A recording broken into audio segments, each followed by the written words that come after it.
I appreciate everybody here in this room. This is an honor to speak at San Angelo Clinic. Unbelievable introduction by our head coach, man. I wasn't expecting that. He's done more for me in this profession than anybody. And also want to thank Hardy. He was another instrumental guy in helping me get that Lake Travis job. I called Coach Traylor first. I knew he knew Hank. And I called Hardy because his son, Cade, played at Lake Travis. So thank you, Hardy. I know you're in this room somewhere. So real quick, what I'm going to talk about today is our quarterback warm-up progression and then our version of mesh. Get right into it. So our warm-up progression, the one thing that we do, we warm up the same way every day. I learned this at LT actually because we didn't team stretch. Hank was big on group stretching. So I had to figure out a way to get my guys loose and do it in an efficient amount of time, getting their legs loose and their arms. So we do the same thing every single day. Why? Structure creates routine, okay?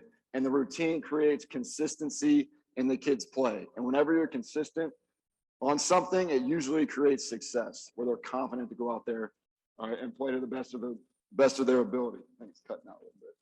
But it also reinforces our core fundamentals in a progression-based model, okay?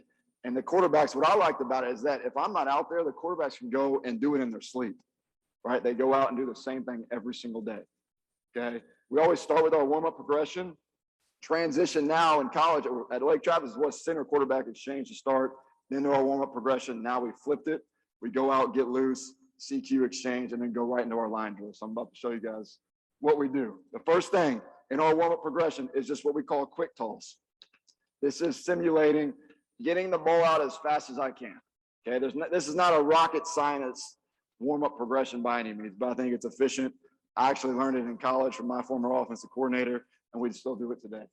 So we're going to get the ball out as quickly as possible. However I catch it, laces or no laces, the ball is going to be getting out.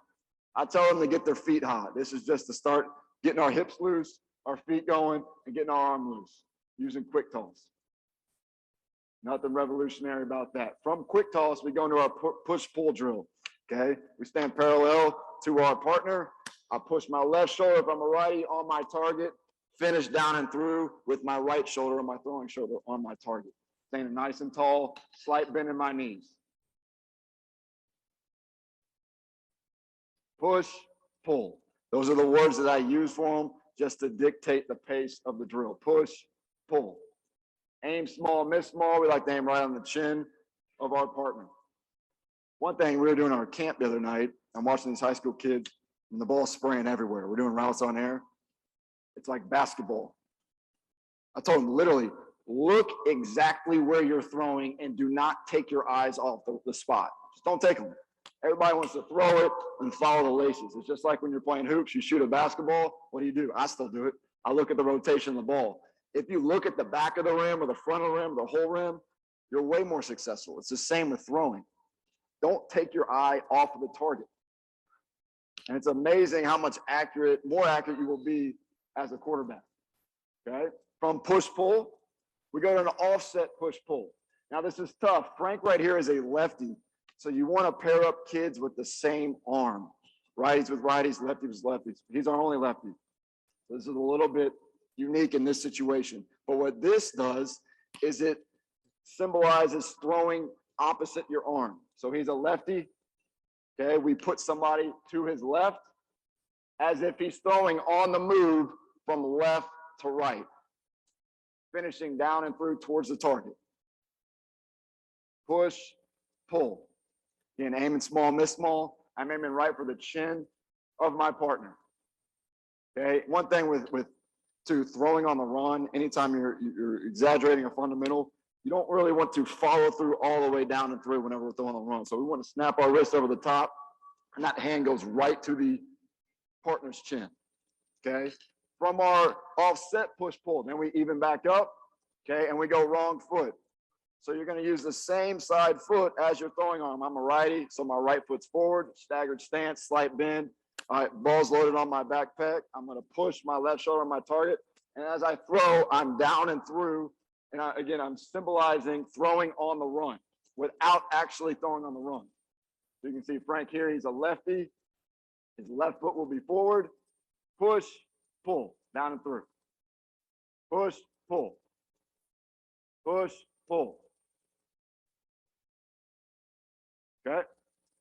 From our wrong foot, we go right in the rope. This is old school. Back and forth. And again, this is the exact progression we do every single day at practice. Right when we step on the field, all right, we hit the door running, come to our spot, and get rolling in our rope drill. From our rope, now we go into our miniature drops. We always start with a bubble. This is a way to work our drops, not going full speed, but again, it's in a warm-up progression. Always start with a bubble because we throw a lot of bubs and sideline throws. Bubble each way, and then we work our drops. We start with a quick one drop. I think I missed it. Bubble, bubble.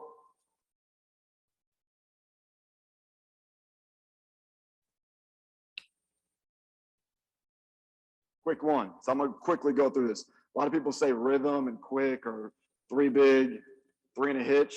Any quick drop for us is no hitch. So if it's a quick one drop, it's catch, pivot, drive, ball. Any rhythm drop has some sort of hitch. But we actually have a rhythm one drop. Some people might call it a 2-step drop. Or if I'm a righty, I'm going left, right, ball, and I'm sitting on that back foot. So we're going to go through all of our drops in this model, getting loose, starting with our quick one, transitioning into a rhythm one, okay, both sides. Then we transition into a quick 3 drop, right here. And our timing of this, I like to clap with the quarterbacks. It just sounds like this: 1, 2, 3, 1, 2, 3. It's 1 big, 2 quick drop. So each kid will get a throw or 2. Then we'll transition into a rhythm 3, which is a 3 and a hitch. And I say rhythm, I know old school. I mean, people said to me, rhythm 3, there's no hitch, but for us, we are creating rhythm with the hitch. And I know this is not revolutionary stuff. I just want to make sure everybody's clear on how we warm up. Then we'll go a flash fake either way with a hitch. Okay, from this, we'll skip ahead. Quarterback center exchange. I'm not going to spend much time on this, but we go right to CQ. We always go under center to start. Even if you don't do a ton of under center work, it's important for kids to learn how to take a snap under center. We're going to quarterback sneak. 2nd and 1, 3rd and 1, 4th and 1. It's going to happen. We're also going to run play action pass from under center. We also have some stretch from under center. It's important to be able to take a snap. Okay, I'm not going to go through every detail of center quarterback exchange, but we hit this every single day. And right now during our summer training, we use CQ during pat and go situations or any type of group work with receivers. Okay, so we'll work some under center, play action pass, so on and so forth. Then we'll head to the gun. We work all of our cadences here. We work our freeze cadences, okay, our silent cadence with a point or with a knee kick. We'll work verbal cadence as well in the gun. And then we'll transition into our line drills. This is kind of pre-practice before we go walk through. If we have time, we hit line drills. The first one is a quick feet karaoke drill, okay, where I'm moving my feet as quickly as possible down the line. Okay, I'm the coordinator, or I'm the position coach. I put up a number for the kids to keep their eyes up. I'm going peck to peck with the ball. My elbows are nice and relaxed. The ball is at chest level, okay?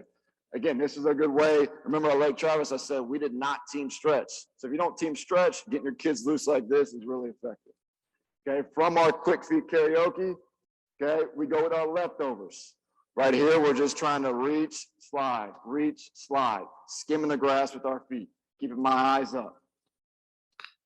After we go from our leftovers, we work an open drill. I know you never really do this type of movement in a game, but again, it's a good way to get our hips loose and then get in awkward positions from an unbalanced set to getting balanced. One thing that I've learned too, I try to do way less verbal commands with the quarterback, way less. Because who in a game tells you to throw the ball? Nobody.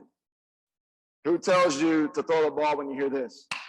That doesn't happen in a game. But there are visual cues that you can give your kids. So we just flash hands now, right? We're not clapping as much. There are some drills where you just can't help it, you got to.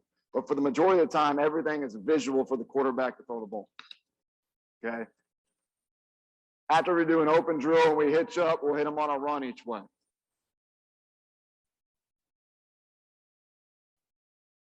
okay? After we go open, this is one of my favorite ones. This is just our box drill. We're gonna drop, run, drop, run, drop, hitch up, ball. Again, this is a really good way. This all trains you from being balanced to off balance to get back to balance. That's playing quarterback. You're gonna move in the pocket. There's gonna be stuff going on around you. It's all about getting back to balance before you deliver the football. The ball always stays in a nice position, right on that back peg, chest level. Eyes stay up. We'll go both ways with this. We'll run at the top and we will hitch up at the top. Okay? That's our warm-up progression. We do it every day, like I said. Why? Because it creates consistency and that creates success. I want routine for my kids. So when we go out on game day, we don't do some fancy new warm-up. We're doing the same thing we did in practice.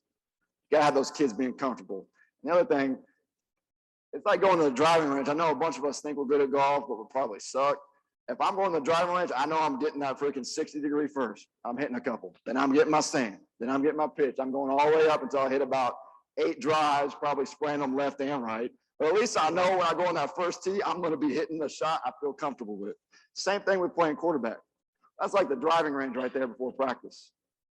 And if you just go out and hit a couple sevens, you get your driver out first, man, you're not going to feel as comfortable the first time you got a 180-yard shot, which I don't know anybody in here that feels comfortable with that shot, but damn, make sure you're good before practice, before a game, that you're loose, that you're ready to go, okay?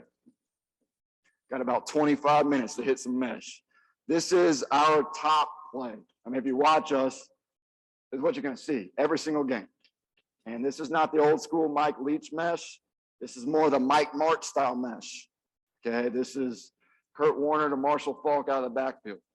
Okay, we L&R this play.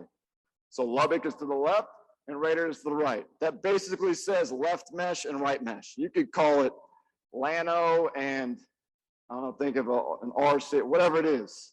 It's L&R. It's code for left mesh and right mesh. Okay.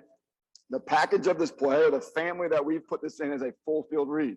A full field read to us, I'm going to show you in a second, means that you have some sort of alert. On this play, it's what we call a box alert.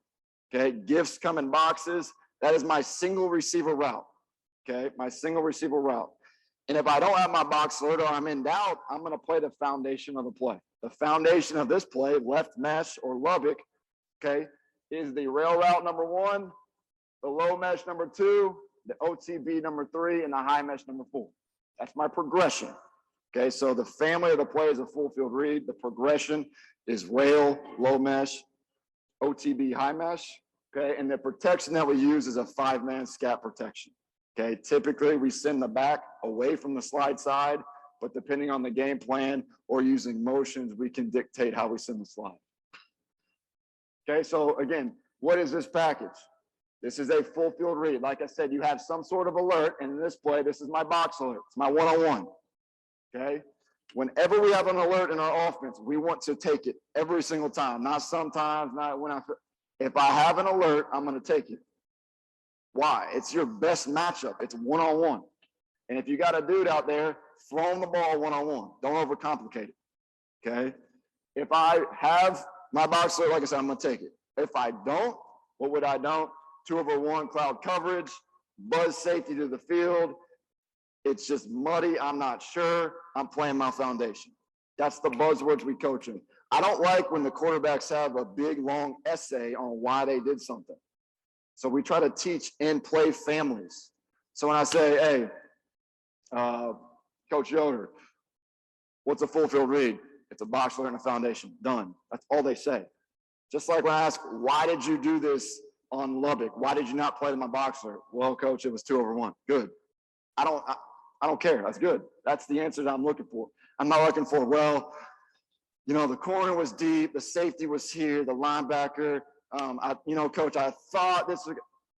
If you're thinking that much playing quarterback, you're going to get sacked or throw a pick, or it's just going to be bad news, right? So teach them buzzwords and coach them buzzwords.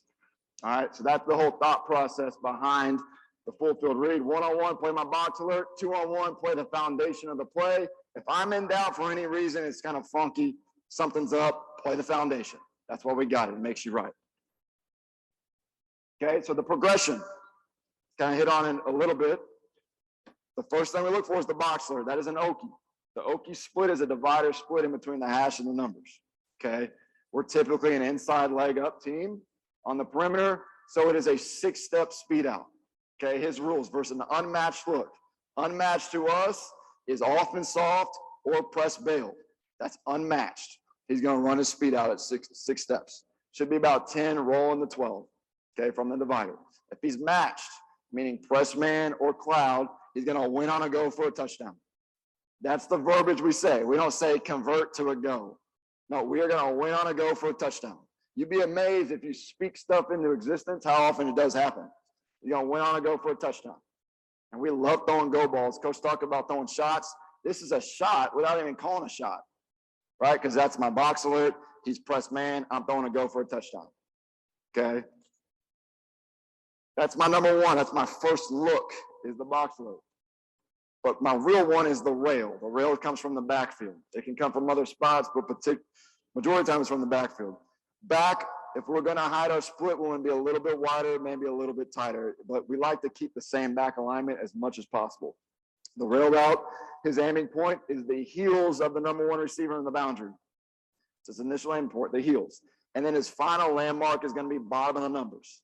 Now that rail route is not like we don't throw like a lot of down the field rails. It happens sometimes if the wheel backer goes underneath the two mesh routes, but majority of the time that ball is going to be hit at the line of scrimmage, maybe 2 yards past. And the coaching point that I use for the quarterback is skim the breastplate. Skim the breastplate with the ball. It should feel like a bubble out of the backfield, okay, to where he's hitting it downhill on the run, not having to break stride, so we can get, yards after catch, okay? Number two is the low mesh, okay? Notice the split. It's a particular split play. He needs to be +4 from the offensive tackle, okay? +4. His job, his duty is to set the mesh. He does not set the depth. He reacts off the Y, and this looks high mesh, okay? But he is number two. He is staying on the move. We do not shut down on this version of mesh. We do have some mesh plays where both guys can stop and chop, but on this one, he's going to be looking and he's going to be booking. We want him to catch it on the run, tight turn, and run down the sideline, okay? The OTB. And this look, it's coming from the number two receiver. So remember, this is left mesh. So on left mesh, the back's going to left. The OTB and the high mesh are on the left. The OTB stands for over the ball. Over the ball. He's going to be at 10 yards over the ball. Getting big. Posting up. It is not a curl cut. He's not running back to the quarterback. We want to go meet the ball in the air, but he's not going to be running back to the quarterback. Okay? If he wants to bank anywhere off of the route, he can bank back towards the side of the low mesh. He should not bank back out towards the side of the high mesh because that high mesh has the ability to shut down. Okay, the high mesh, his responsibility is to set the depth. So the low mesh sets the mesh, the high mesh sets the depth. His rule is going to read grass. So basically, going to be reading the flat to the field in this look. Okay, his little nursery rhyme. Phil Longo came to Lake Travis and wrote this on my board, and that's why I use it. He said, I'm going to paint a picture to the quarterback with my eyes. If I'm looking at the quarterback, if I'm looking, I'm booking. What would make me do that? There's nobody in the grass in front of me. It's a man coverage. Or somebody carried a slot receiver on the low mesh. Okay? Whatever it is, there's nobody in my grass. I'm going to look, I'm going to book. If I'm going to start chopping, I'm telling the story to the quarterback that I'm stopping. Chop and stop, look and book. So I thought that was really useful. And we use that in our offense at UTSA. Okay, so he's going to read the graph. The protection. Just going to give you kind of the basics of this. All right, this is a 5-man scat protection. So on 4 down, the offensive line is going to be responsible for the 4 down and the ID, which is really the first backer to the call. Okay, first backer from 0 to the call. Okay, 4 down and the mic. Okay, if it's 3 down, we can game plan it. Whether we're going to fan the backside and leave the wheel for the quarterback, or we're going to base nose double sort, okay?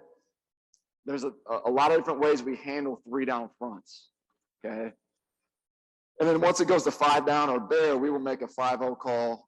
The O-line, the 5 down have the 5 most dangerous, and the quarterback would be responsible for anybody else. I love scat protection. I don't like it. I love it. I played quarterback, as Coach Traylor said.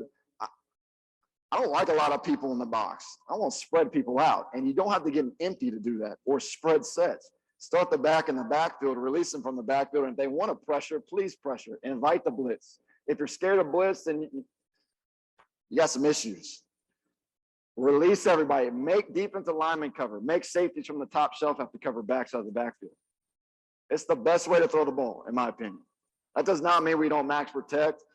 In our championship game, we max protected against Western in a no deep look and threw a go ball for a touchdown to pretty much win the game. So it's not like we don't max protect. I do like max protection, but I love scat protection, okay? QB, I try to make it real simple for these guys. In a too high shell, they don't have enough bodies to bring for us to be in real amount of trouble. So if I have a too high look, I'm good. Good, let's play ball, okay? If there's rotation to the side of the slide, I'm good. Now, scat's a little different. It's got some more intricacies, but for the most part, we're good. Why? Because the O-line's handling the slide side. With a point, extending the protection, we're typically good. Any rotation to the side of the man side, I need to be aware. So what we do, we're going to slide the protection, and we're going to have to throw high, okay? I prefer sliding the protection. I talk to them like they're playing Madden. I mean, you got to relate to the kids nowadays. What do? You hit the left trigger. You see your buddy blitzing you in Madden. Okay, well, press the L button and slide it. It's the same crap. It's the same thing. Now, it's real people doing real work, but at the end of the day, that's what you're doing. Get your big guys blocking the big guys, okay? And then your back still gets out. So that's just how easy we make it. The tailback, his rules, he's releasing in the route based on the concept. And the only other intricacy of this, 4 down, 3 down, depending on, we alert squeeze that man side. So if they want to plug a will to the man side of the protection, we'll squeeze it down. And then that means the end's going to have to peel typically, or somebody from the top shelf. And usually that's a good sign if they don't peel because nobody's really on the back. So, but most teams blitz peel, okay? Here's just the goal. Here's the goal. I mean, we're trying to create a one-on-one of the field with a box alert. Number 2, we're trying to create picks for man coverage. And number 3, we're creating a horizontal stretch on the defense and a vertical stretch. Okay. The roadblocks that we have found over the years, been running this for a long time, poor splits by the receivers, too wide, you can't run mesh, you just can't. It's tough.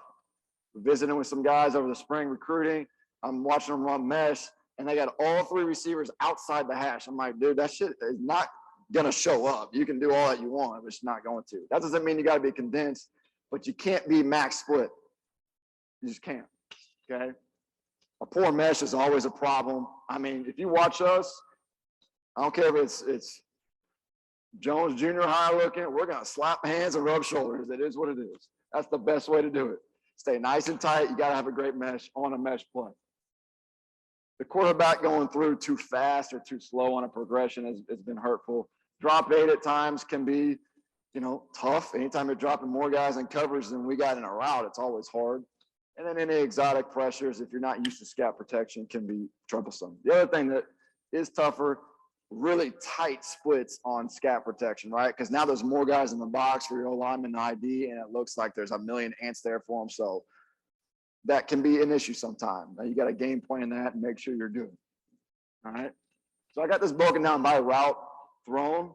I got about 15 more minutes. I'm going to bust through this. Here's some looks at the Okie. This is our base way to do it out of a deuce set. This would be Raider. This is right mesh. There's my rail OTB high mesh, my box alert Okie. Now this is a buzz coverage of the field, a little tougher to fit an Okie, but because of the outcut nature, we can throw over the Sam or that safety dropping down. Or it's the Sam this look. Okay. Now I will say, if we do play the Okie first, we reverse engineer the read. So this is a pure progression type read across the board, but does have a box alert, which makes it a full field read for us. So if we start with the Okie, our eyes will stay on that side and naturally progress now. High mesh, OTB, low mesh. We'll go from left to right. Quarterback's drop's going to be a quick 3 drop to the Okie. All right. And anything to the boundary, to the foundation. I kind of tailor it towards the player. I played for a guy who was an unbelievable coordinator, but was very rigid. The more I, became a coordinator and understood kids and their footwork, and everybody's built different. Like Frank Harris, I'm gonna talk to him more. Hey, do you like a rhythm 1 drop or you like a quick 3? And he's been a championship level quarterback. I'm not gonna stop him from feeling comfortable back there in the pocket. We'll run this play a million different ways. First down, second down, third down, fourth down. It's our number one drop back play. Okay, here is out of two tight ends. This is just Lubbock to the left. Okay, I have my box fluid. I have a one-on-one. I'm going to take it. No indecision. Okay, he's taking off a quick three drop. If he does play this side and for whatever reason it's covered, he would bring his eyes back down to the high mesh to the OTB to the left. Okay, unmatched look, bail, 6-step speed out. We like it FIB as well, formation in the boundary. Especially if you don't have a kid that can throw an out cut to the field. I've seen different routes. I've seen quick outs. I've seen hitches. Shoot, when I first installed it, it was a post over there. So it can be a lot of different things. But this is another good way to run it. Formation in the boundary for a shorter, quicker throw. The back's landmark now going to the field is going to be +3 outside the hash. So the landmarks change, right? The boundaries bother the numbers. So we've kind of tried to equate it to be the exact same to the field, +3. Again, throwing Okies. Here's a look. I'm matched. I'm going to win on a fade for a touchdown. Didn't get it caught, but you can still see the quarterback's thought process. Anytime two, I mean, this is from 2 years ago, but it's a really easy play, just a double move. And if you don't got the double move, come right back down to your high mesh, your LTB. You have natural outlets for the quarterback. Okay, here's a look at the back on a rail. Again, just from a normal deuce. Like this ball to be put on a little bit better. All right, a little bit with a little bit more firmness, skim the breastplate. But you can see I got 2-on-1 to the field. I've eliminated my box alert. I'm just going through my progression. 1 to 2 to 3 to 4. Good way to do it too. A lot of people are doing this. FIB them. You lose the Okie, the outcut to the field, but now you use an orbit motion to the field. And if it's a big man team or match zone team, you just make them recount. I got 4 receivers in the boundary to start. Then on the snap of the ball, it goes to a 3-by-2 distribution. You just have to make them recount. If he were to get back to the field, he would throw a late bubble, but we don't really get to that in the progression. Now, different ways we handle the boundary in the field. We can make a switch call to switch the OTB and the high mesh, and we can make a swag call to the field to switch the Okie and the low mesh. So those are just ways that we call it. This would just be Raider swag. The Okie now turns into a corner from a condensed split. That's really only there versus man coverage. But if you're a big bunch team, I mean, just using motion, just like we heard earlier in the defensive presentation. I mean, any type of motion, and the guys from Alabama talking up top, I mean, motion is tough on defenses. Use it, especially on third downs. Why wouldn't you move a guy for a man zone indicator? Why wouldn't you start the back out weak and bring him into the backfield for an indicator? Who's going in the back? Okay, got a couple more minutes. This is some LT film, old stuff, but we'll call it anywhere. You got pressed down on the goal line, you don't just have to throw fade. Throw freaking mesh. Why not? The minute you get him running inside, you got the back. This is a good look at skimming the breastplate. Keeping him a runner. Here's in the dome. Red zone. Okay. This is 3rd and 4 in the dome. This is round 4. I mean, critical play. Call what your players know. It's a space repetition, what coach talked about. We do this play every day. The kids know it.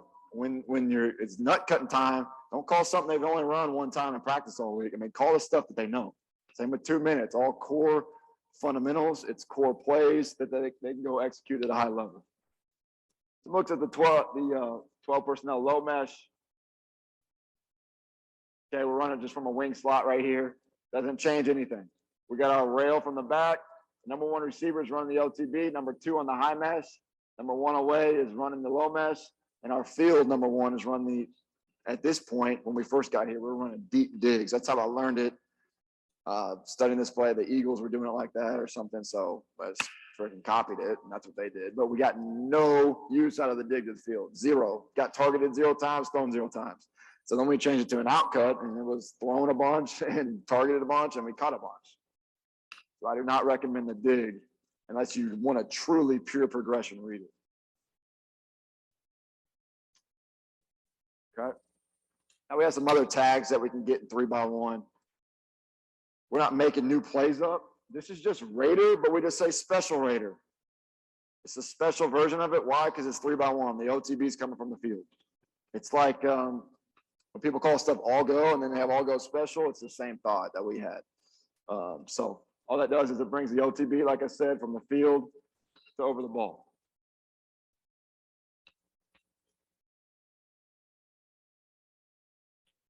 Some other ways that we've done it over years, just with back motion, starting in a 3 receivers to the field look with the back, and then jet motioning the back and the boundary to hit it on the run. Good for zone coverage, softens the corner, allow you to throw the low mesh. Okay. Looks at the OTB. This is our third read in the progression. No, no, yes.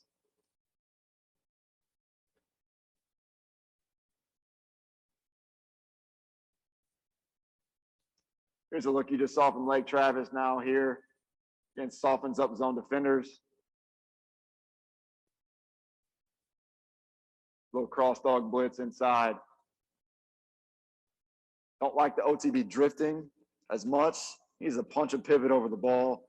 But one thing I learned early on, don't overcoach good plays. I overcoached a touchdown like my second year GAN. And the OC came up to me and said, did we just score a touchdown? I said, yeah. He said, well, shut the F up. I'm like, yep, you're right. We just scored. He just drifted in the route. We'll coach him up afterwards. I mean, like the same kid, love him to death. You know, did the old put the ball out, got punched out right at the goal line. We didn't get a score. Just move on.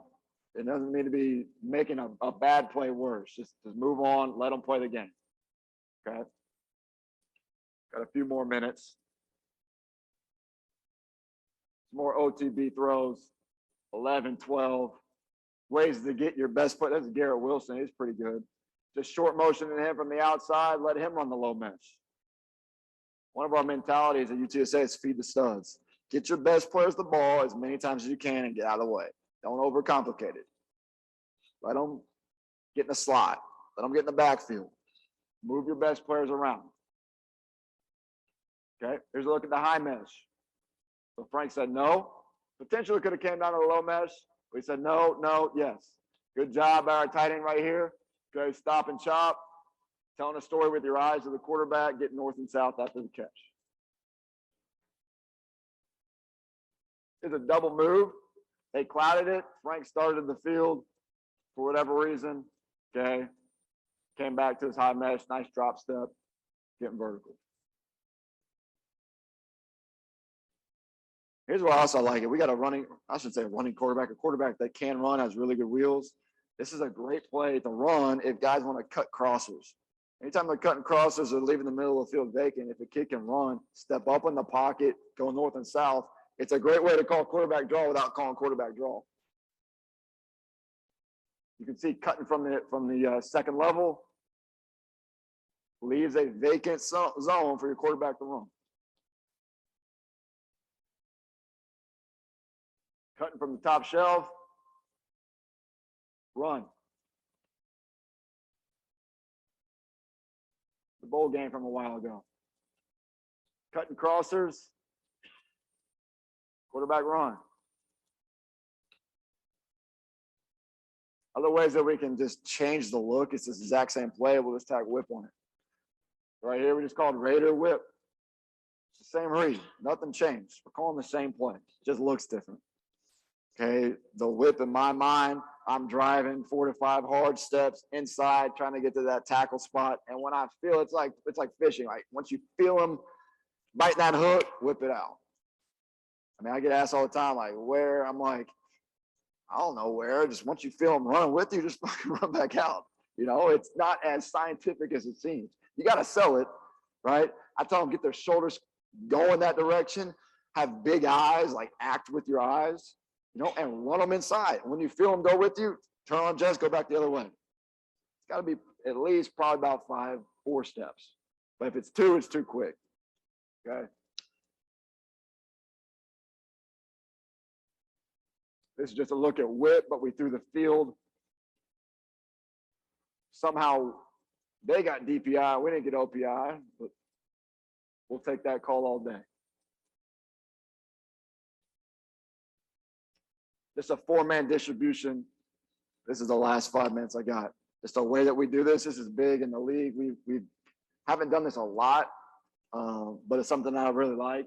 It's a play we call fence. It's the same thing as Raider Lubbock, but now it's our 4x1 distribution where we got a mandatory outside release, go to the field, our OTBs from the field. Our back now is on an arrow route instead of a rail, and the low mesh is coming from the boundary back to the field most of the time. You can do it FIB, but that's pretty much how we set it up. Okay. The back now is no longer on a rail. He's on an arrow route. Same protection, same type of read for the quarterback. Okay. So we did it a few times. It's a good alternative to always going to the boundary with Raider and Lubbock. This is a way to call fence to the field. Okay. So there's my one. We got to it a little late, but again, I love 4-man distribution, making guys recount, making will backers have to push to the field. And a lot of times it can, not on this play particularly, but it can create one-on-one matchups into the boundary. We do it out of a condensed split. That number one no longer has a MOR. He would have a corner route. So if they do cloud the fields, play some cover 2, you can treat it like a smash read with the arrow and the corner. Okay. There's the corner, soft DB, you got the back and the flat. I'm just going to show a couple variations. I pulled some NFL stuff just because I think it's really good. Here's Green Bay running fence. It became a big sugar huddle play, low red play. It was a fad in college, I mean, the past couple of years, but it really started from these guys in the league. I mean, I've seen dudes put the running back here. I think LA did it maybe last year, 2 years ago. Sugar huddle on the goal line. The running back was here, so they didn't know who to match at linebacker. They put their best receiver in the backfield to run the arrow. Here's Green Bay. This is not our fence, but again, you can see the 3x1 version. They have the back swinging weak. But again, there's my high mesh, my OTB, and my low mesh coming from the boundary back to the field. Anytime you can hit a receiver on the run, moving target, you're going to get a lot of yards after the catch. We try to throw slants as many times as we can. Graham Harrell said it in a deal 2 years ago during COVID. You want to see a good team that can throw the football, they can complete slants, and they can complete fades. And I totally agree with him. If you watch UTSA football, we're going to throw slants and fades. Now, these are not slants here, but it's moving target routes. This is a good one. This is fence. Now the back's weak. All right. Little jab step, little rib on the defensive end, good red zone concept to leak the back to the field. So they got to cross key the back. Their man players in the boundary. Now he's going from the boundary through the offensive line of the field. It's a good play. Same one here. Okay. Just real quick, just how we practice this. We obviously rep it in one-on-one routes on air, but we do our mesh drill all the time, just 3 receivers. Good way to get loose. If you're a pat and go team, you can do this instead of pat and go, 3 quarterbacks going at a time. You're working the high mesh, you're working the OTB and the low mesh. Yes, sir. Last drill that I'll show you. Call this a window drill. We did this the other day. This isn't necessarily mesh work, but it's a way to rep the OTB. It's a way for the quarterbacks to field defenders in front of them. It's a way to really work high mesh routes too, where you're shutting down. Okay, we're coming through the bags, tight turning, getting the quarterback work here with some pocket awareness. It's kind of like a settled noose, but maybe a little bit more high pace, high tempo.